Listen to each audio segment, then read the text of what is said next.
Hey friends, welcome back to our channel. If you're new here, my name is Aakash, and in this video, I'll be discussing two key topics. A. Some popular but inefficient study methods, and B. A system of studying which consists of three amazing, if not the best, study techniques which are super efficient and can help you ace your exams all the time. So first, let's talk about some inefficient study method. The first method is the most popular one out there, highlighting. The biggest problem with highlighting is that we tend to treat our textbooks as coloring books, and instead of just highlighting the important bits, we color our whole books, which is literally useless. The purpose of highlighting is that when you revisit your book sometime, you'll be reminded of those important bits that you highlighted. But if you'll highlight your entire textbook, you'll just feel like you've done something, but in reality, its value is nearly to zero. The next thing which most of us do is rereading. So the forgetting curve of our minds looks something like this, and this shows that when we learn something, the amount of information our brain retains after a certain period of time falls in this manner. And this should be noted that our brain tends to retain things for longer if they're actively taken out of it.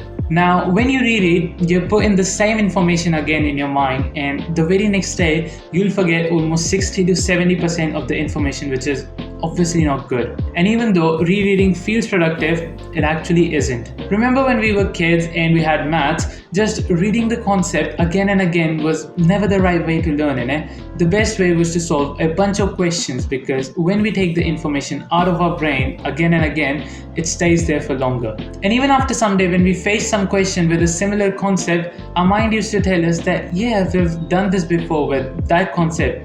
That's what's called productive learning. Another thing that is a total waste of time is making notes. Making notes in general isn't inefficient, but the way most people make notes is a total wastage of time, and it doesn't help whatsoever. The way most of the people make notes is that they'll keep a textbook in front of them and they'll just copy some stuff from it into some separate notebook or whatever.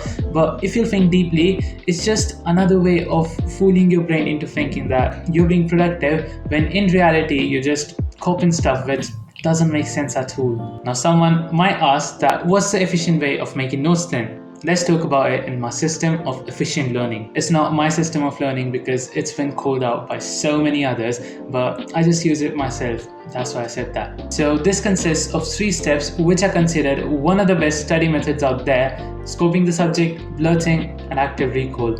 And for this I use Notion, so I'll show it according to that. But if you don't know Notion, then I'll show a quick guide for Google Sheets, and you can also do it on paper. First, let's talk about scoping the subject. Scoping the subject simply means just going through the chapter or topic or whatever and writing all the stuff which is in the topic. In Notion, I do it using the toggle tool. Let's say I'm studying about the contract of indemnity, and in this topic, I have to learn about what is contract of indemnity and which parties are involved in it, the mode of contract of indemnity, and the rights of indemnity holder.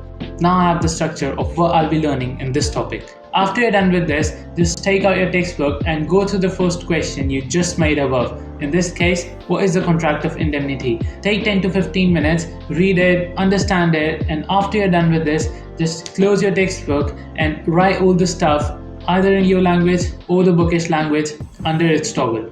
This technique is called blurting. It includes just going through a piece of information and taking it out of your brain so as to build a strong base for its long-term retention in your mind.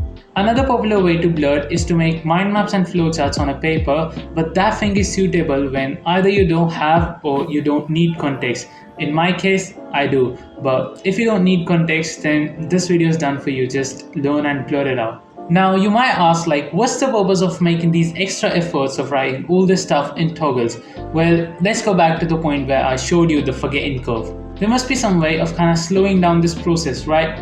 The answer to it is the first step, which is active recall. After a certain amount of time, you have to go back to your page, and there you'll find just the questions. And all you have to do is think deeply about it and try to answer as much as you can. And after that, you can just take a look and see what bits you forgot and what bits you got wrong. When you actively recall all this stuff, you interrupt the curve as shown in this graph. Like, as soon you start to forget things, you recall it and you interrupt the curve, and doing so again and again will help you retain things for longer than they usually do. The toggles are made so that the answer is now already visible to you, and you make efforts due to which the links in your mind get stronger and the information gets embedded. Now, for those who don't want to use Notion, you can do it on Google Sheets.